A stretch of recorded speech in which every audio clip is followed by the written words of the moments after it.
ಬಗ್ಗೆ ಮಾತನಾಡ್ತಿದ್ದಾರೆ. ಇಷ್ಟೆಲ್ಲ ಸಮಸ್ಯೆಗಳು ಈ ಮುಖ್ಯಮಂತ್ರಿ ಕುರ್ಚಿ ಅಭದ್ರತೆ ಇಲ್ಲದೆ ಹೋದ್ರೆ ಹೀಗೆ ಇದೇ ಸ್ವರೂಪದಲ್ಲಿ ಇರ್ತಿತ್ತ ಅನ್ನೋ ಅನುಮಾನ. ಈಗ ನೀವು ಹೇಳಕ್ಕಿಂತ ಮೊದಲು ಸುರ್ಬಿ ಅವರು ತುಂಬಾ ವ್ಯಾಲಿಡ್ ಪಾಯಿಂಟ್ ಅನ್ನ ಹೇಳಿದ್ರು. ಇದೊಂದು ಒಂದು ಕುಟುಂಬ ಕಂಟ್ರೋಲ್ ಮಾಡ್ತಾ ಇದೆ ಹೈಕಮಾಂಡ್ ಆ ರೀತಿಯಾಗಿ. I agree that. ಯಾಕೆ ಅಗ್ರಿ ಆಗ್ತೀನಿ ಅಂತಂದ್ರೆ ಈ ಕುಟುಂಬ ನಾವೇನ್ ಹೇಳ್ತಾ ಇದ್ದೇವೆ ಅದೊಂದು ನೆಹರು, ಇಂದಿರಾ ಗಾಂಧಿ, ರಾಜೀವ್ ಗಾಂಧಿ, ಸೋನಿಯಾ ಗಾಂಧಿ ಇಂಥವರೆಲ್ಲ ಅವರ ತ್ಯಾಗವೂ ಇದೆ, ಅಲ್ಲಿ ಜೀವನೂ ತ್ಯಾಗ ಮಾಡಿದ್ದಾರೆ. ಯಾವುದೋ ಅದೊಂದು ಕುಟುಂಬ ಕಂಟ್ರೋಲ್ ಮಾಡ್ತಾ ಇರೋದು ತಕ್ಕ ಮಟ್ಟಿಗೆ ಈ ಪಕ್ಷದ ಮೇಲೆ ಹಿಡಿತಾ ಇರೋದು ಸಹಿತ ಅದು ವಾಸ್ತವ. ಅದು ಯಾಕೆ ಅಂತಂದ್ರೆ ಅವ್ರದೇ ಆದಂತ ತ್ಯಾಗ ಇರೋ ಕಾರಣಕ್ಕೋಸ್ಕರ, ಮತ್ತೆ ಅವರ ತ್ಯಾಗದ ಮೂಲಕವೇ ಇವತ್ತು ದೇಶದ ಯಾವುದೇ ಹಳ್ಳಿಗೆ ಹೋದ್ರೂ ಸಹಿತ ಕಾಂಗ್ರೆಸ್ನ ಕಾರ್ಯಕರ್ತ ಇದ್ದಾನೆ, ಕಾಂಗ್ರೆಸ್ನ ವೋಟ್ ಇದೆ ಅಲ್ಲಿ. ಸೊ ಒಂದ್ ನಿಮಿಷ ಅವ್ರು ಹೇಳಿದ ಮುಗಿಸ. ಮತ್ತೆ ಡಿ ಕೆ ಶಿ ಅವರ ಸಮಯ ಕೊಡಿ please.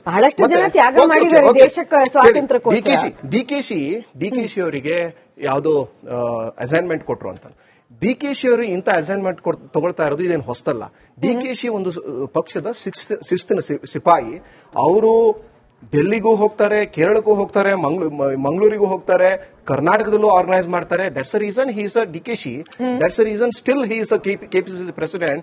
That's the reason still he is a Bangalore one of the powerful minister ಅವರು. ಅರ್ಥ ಆಯ್ತಾ? ಇವತ್ತು ಅವರು ಕ್ಲೇಮ್ ಮಾಡ್ತಾ ಇದ್ದಾರೆ. ಡಿ ಕೆ ಶಿ ಅವರು ಇವತ್ತು ನಾನೊಬ್ಬ ಪ್ರತಿನಿಧಿ ಇದ್ದೇನೆ, ನಾನು ಚೀಫ್ ಮಿನಿಸ್ಟರ್ಶಿಪ್ಗೆ ಕ್ಲೇಮ್ ಮಾಡ್ತಾ ಇದ್ದಾರೆ. Nothing wrong. ಲೈಕ್ ವೈಸ್ ಒಂದು ನಿಮಿಷ ಕೇಳಿ. BJP thank you so much Lohith sir.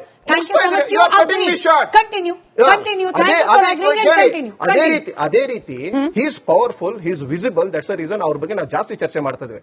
ಅದೇ ರೀತಿ ಕಾಂಗ್ರೆಸ್ ಅಲ್ಲಿ ಇವತ್ತು ಮುನಿಯಪ್ಪ ಅವರಿದ್ದಾರೆ, ಖರ್ಗೆ ಅವರಿದ್ದಾರೆ, ಬಿ ಕೆ ಹರಿಪ್ರಸಾದ್ ಅವರು ಇದ್ದಾರೆ, ಪರಮೇಶ್ವರ್ ಅವರು ಇದ್ದಾರೆ. ಇಂಥವರೆಲ್ಲರೂ ಸಹಿತ ಕ್ಲೇಮ್ ಇದೆ.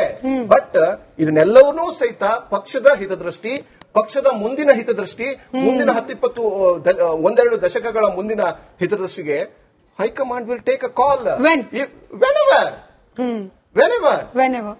whenever it is required. They will take a call.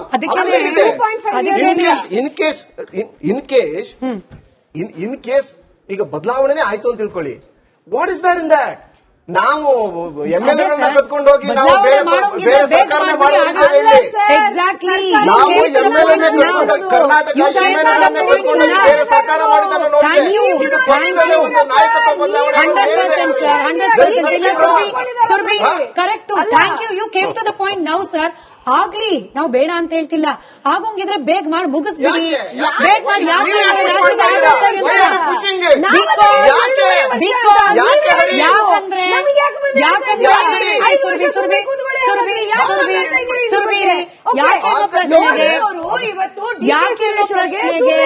BJP ಅಲ್ಲ ಉತ್ತರ. ಡಿ ಕೆ ಸುರೇಶ್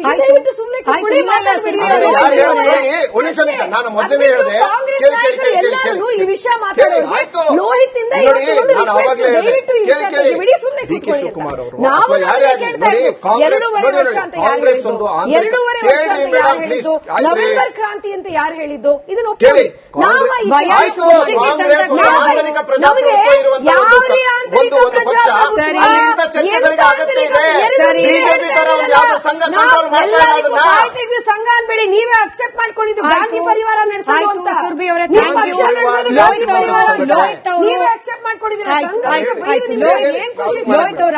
ಲೋಹಿತ್ ಅವ್ರು ಹೇಳ್ತಿದ್ದಾರೆ ನಿಮ್ಗೆ ಯಾಕೆ ಅರ್ಜೆಂಟು, ಅವ್ರು ಯಾವಾಗ ಬೇಕಾದ್ರೂ ಮಾಡ್ತಾರೆ. ನಾನು ಮತ್ತೊಮ್ಮೆ ಹೇಳ್ತೀನಿ, ಬೇಕಾದ್ರೆ 100 ಬಾರಿ ಹೇಳ್ತೀನಿ, ಕೆಪಿಸಿಸಿ ಅಧ್ಯಕ್ಷಗಿರಿಯ ಬದಲಾವಣೆ ಬಗ್ಗೆ ನಮಗೆ ತಲೆ ಬಿಸಿನೇ ಇಲ್ಲ ಸರ್. ಸೇಮ್ ವಿತ್ ಬಿಜೆಪಿ ಅಧ್ಯಕ್ಷರು ಇರ್ತಾರೋ ಬಿಡ್ತಾರೋ ಜನರಿಗೆ, ನಾನು ಹೇಳ್ತಿರೋದು ನನಗೆ ಅಂದ್ರೆ ನನಗಲ್ಲ, ಜನರಿಗೆ ಕ್ಷಮೆ ಇರಲಿ, ಜನರಿಗೆ ತಲೆ ಬಿಸಿ ಇರೋದು ರಾಜ್ಯದ ಮುಖ್ಯಮಂತ್ರಿ ಕುರ್ಚಿ ವಿಚಾರ. That's why we are debating on it. ಮುಖ್ಯಮಂತ್ರಿ ಕುರ್ಚಿಲಿ ಇಷ್ಟೊಂದು ಅಸ್ಥಿರತೆ ಇದ್ರೆ ಪ್ರಶ್ನೆ ಕೇಳಬಾರ್ದ ರಾಜು ಗೌಡ್ರೆ? ಇಲ್ಲ, 3 ಪಾಯಿಂಟ್ ಇಲ್ಲಿ ನೋಟಿಸ್ ಮಾಡಬೇಕು.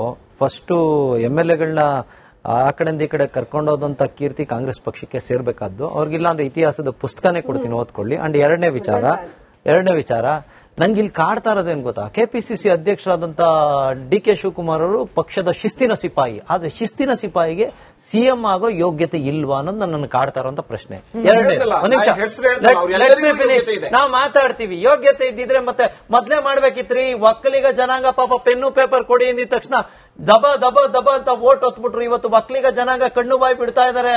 ಏನೋ ನಮ್ಮ ನಾಯಕ ಒಬ್ಬ ಸಿಎಂ ಆಯ್ತಾನೆ ಅಂದ್ರೆ ಪಾಪ ಅವರೇ ಹೇಳ್ತಾ ಇದಾರೆ ಅಲ್ಲಿ ಶಿಸ್ತಿನ ಶಿಸ್ತಿನ ನೋಡಿ, ಸಿಪಾಯಿಗಳಿಗೆ ಡಿ ಕೆ ಶಿವಕುಮಾರ್ ಒಕ್ಕಲಿಗ ನಾಯಕ ಅಲ್ಲ, ಅವರು ಕಾಂಗ್ರೆಸ್ನ ನಾಯಕ.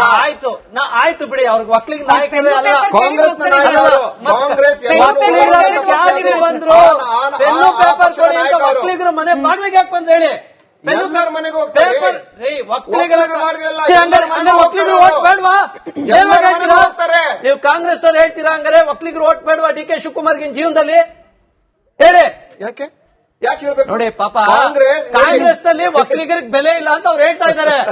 ಎರಡನೇದು, ಶಿಸ್ತಿನ ಸಿಪಾಯಿಗಳಿಗೂ ಬೆಲೆ ಇಲ್ಲ. ಪಾಪ ಹರಿಪ್ರಸಾದ್ ಹೇಳಿದ್ರು 50 ವರ್ಷ ಪಾಪ ತಮ್ಮ ಜೀವನ ಕಾಂಗ್ರೆಸ್ ಪಕ್ಷಕ್ಕೋಸ್ಕರ ತೇದ್ರು. ನೆಹರು ಅವ್ರಿಗೋಸ್ಕರ, ರಾಜೀವ್ ಗಾಂಧಿ ಅವ್ರಿಗೋಸ್ಕರ, ಮತ್ತೆ ಸೋನಿಯಾ ಗಾಂಧಿ ಅವ್ರಿಗೋಸ್ಕರ, ಈಗ ಪಾಪ ರಾಹುಲ್ ಗಾಂಧಿ ಅವ್ರಿಗೋಸ್ಕರ ಅವ್ರ ಜೀವ ತೆಗ್ತಾ ಇದ್ದಾರೆ. ಆದ್ರೆ ಹೊರಗಡೆ ಪಕ್ಷದಿಂದ ಇಂಪೋರ್ಟ್ ಮಾಡ್ಕೊಂಡಂತವ್ರಿಗೆ ಅಲ್ಲಿ ಮುಖ್ಯಮಂತ್ರಿ ಸ್ಥಾನ ಇದೆ. ಅದು ಪರಿಸ್ಥಿತಿ. ಕಾಂಗ್ರೆಸ್ ನಲ್ಲಿ ಆಂತರಿಕ ಪ್ರಜಾಪ್ರಭುತ್ವ ಹೆಂಗಿದೆ ಅನ್ನೋದನ್ನ ಆ ಕಾಂಗ್ರೆಸ್ ವಕ್ತಾರರು ಕ್ಲೀನ್ ಆಗಿ ಸ್ಪಷ್ಟಪಡಿಸಿದ್ದಾರೆ. ನಾವು ಅದ್ರ ಬಗ್ಗೆ ಚರ್ಚೆ ಮಾಡೋಣ. ಅವ್ರ ಪಕ್ಷದ ವೈಯಕ್ತಿಕ ವಿಚಾರ ನಾನು ಬೇಡ ಅನ್ನಲ್ಲ, ನಮ್ಗದ್ ಬೇಕಾಗೇ ಇಲ್ಲ. ನಾನು ಆಗ್ಲೇ ಹೇಳಿದೆ, ಬಿಜೆಪಿ ಅವ್ರನ್ನಾದ್ರೂ ಕರ್ಕೊಂಡೋಗಿ ಮುಖ್ಯಮಂತ್ರಿ ಮಾಡ್ಕೊಳ್ಳಿ ಅಂದ್ರೆ ಕೇಪಬಲ್ ಲೀಡರ್ ಇಲ್ಲ ಅಂತ ಅನ್ನೋದನ್ನ ಅವ್ರು ಸ್ಪಷ್ಟಪಡಿಸ್ತಾ ಇದ್ದಾರೆ. ನಮ್ಮ ಉದ್ದೇಶ ಇಷ್ಟೇ, ನಮ್ಮ ಉದ್ದೇಶ ಮತ್ತೆ ಇನ್ನೇನು ಮಾಡಿ ಮುಖ್ಯಮಂತ್ರಿ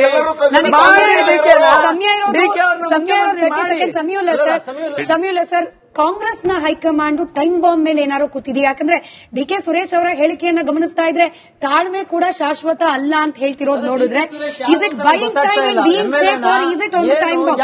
ಸಮೀಲ ಸರ್, ಕ್ವಿಕ್ ಆಗಿ 10 ಸೆಕೆಂಡ್. ಒಂದು, ಅವರು ಮುಂದೇನು ಮಾಡ್ತಾರೆ ಅನ್ನೋದು ಯಕ್ಷ ಪ್ರಶ್ನೆ. ಒಂದು ವೇಳೆ ಅಧಿಕಾರ ಹಂಚಿಕೆಯಲ್ಲಿ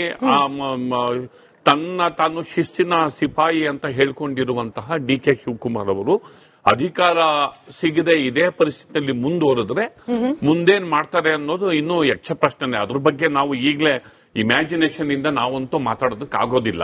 ಯಾಕೆಂದ್ರೆ ಡೆವಲಪ್ಮೆಂಟ್ಸ್ ಮೇಲೆ ಡಿಪೆಂಡ್ ಆಗುತ್ತೆ. ಏನೋ ಕ್ಷಮೆ ಇರಲಿ, ಅಸ್ಸಾಂನ ಹಿಮಂತ್ ಬಿಶ್ವಾ ಶರ್ಮಾನ ಉದಾಹರಣೆ ಕೊಟ್ಬಿಟ್ಟು ಕರ್ನಾಟಕದ ಪಾಲಿಗೆ ಡಿ ಕೆ ಶಿವಕುಮಾರ್ ಅವರು ಹಂಗಾಗಬಹುದು ಅನ್ನೋ ಚರ್ಚೆ ಕೂಡ ನಡೀತಾ ಇದೆ. ಇಲ್ಲ, ಅಷ್ಟು ಪ್ರಾಕ್ಟಿಕಲಿ ನೀವು ಆವಾಗ ನಾವು ಕ್ಯಾಲ್ಕುಲೇಟ್ ಇಟ್ಕೊಂಡು ಲೆಕ್ಕ ಹಾಕ್ಬೇಕಾಗುತ್ತೆ. ಎಷ್ಟು ಜನ MLAs 146 ಜನರಲ್ಲಿ 50 ಜನನ ಕರ್ಕೊಂಡೋಗಕ್ಕಾಗತ್ತಾ? ಮತ್ತೆ ಅದು ಯಾಕಂದ್ರೆ ಅವರಿಗೂ ತಾಳ್ಮೆ ಪರೀಕ್ಷೆ ಮಾಡಿಸಿದ್ದು ಹಿಮಂತ್ ಬಿಸ್ವಾ ಶರ್ಮಾ ಅವರ ತಾಳ್ಮೆ ಪರೀಕ್ಷೆ ರಾಹುಲ್ ಗಾಂಧಿ ನೋಡಿ ಸರ್, ಫ್ಲೈಟ್ ಅಲ್ಲಿ ತಗೊಂಡೋಗಿ ಯಾರು ಗವರ್ಮೆಂಟ್ ಎಲ್ಲಿ ಮಾಡಿದ್ರು, ಯಾರು MLAs ಗಳನ್ನ ಕರ್ಕೊಂಡು ಹೋಗಿ ಹೈದರಾಬಾದ್ ಸ್ಟಾರ್ ಹೋಟೆಲ್ ಅಲ್ಲಿ ಇಟ್ಟಿದ್ರು, ಎಲ್ಲವೂ ನೋಡಿದೀವಿ. ನೀವು ಹೇಳಿದ್ರಲ್ಲ, ಅದು ವಿಶ್ಫುಲ್ ಥಿಂಕಿಂಗ್. ವಿಶ್ವಲ್ ಗೊತ್ತಿಲ್ಲ ಸರ್. ಕಾಂಗ್ರೆಸ್ ಪಾಸಿಟಿವ್ ಆಗುತ್ತೋ ಅಲ್ಲ ಬಿಜೆಪಿಗೆ ಅದು ಒಳ್ಳೇದಾಗುತ್ತೋ, ಜೆಡಿಎಸ್ ಒಳ್ಳೇದಾಗುತ್ತೋ, ಶಿಸ್ತಿನ ಸಿಪಾಯಿ ಆಗಿ ದುಡ್ದವ್ರೆ. ನೆಕ್ಸ್ಟ್ ಇನ್ನೆಲ್ಲ ಜೆಡಿಎಸ್ ಇಂದ ಬಿಜೆಪಿ ಇಂದ ಕರ್ಕೊಂಡ್ಬಂದ್ರೆ ಮತ್ತೆ ಮುಖ್ಯಮಂತ್ರಿ ಮಾಡ್ಬಿಟ್ರೆ ಕಡೆಗಿಷ್ಟೇ. ರಾಜ್ಯದ ಜನರಿಗೆ ಬೇಕಾಗಿರೋದು ಸುಭದ್ರ ಸರ್ಕಾರ, ಅಭದ್ರ ಮುಖ್ಯಮಂತ್ರಿ ಕುರ್ಚಿ ಅಲ್ಲ. ಅದಕ್ಕೆ ಆದಷ್ಟು ಬೇಗ ಒಂದು ಪರಿಹಾರ ಕಾಂಗ್ರೆಸ್ ಕಡೆಯಿಂದ ಸಿಗ್ಲಿ ಅಂತ ಆಶಿಸ್ತಾ ಚರ್ಚೆ ಮುಗಿಸ್ತಾ ಇದ್ದೀನಿ. ಧನ್ಯವಾದ ಎಲ್ರಿಗೂ ಚರ್ಚೆಯಲ್ಲಿ ಭಾಗಿಯಾಗಿದ್ದಕ್ಕೆ. ನೋಡ್ತಾ ಇರಿ ರಿಪಬ್ಲಿಕ್ ಕನ್ನಡ, ಇದು ನಿಮ್ಮ ಧ್ವನಿ.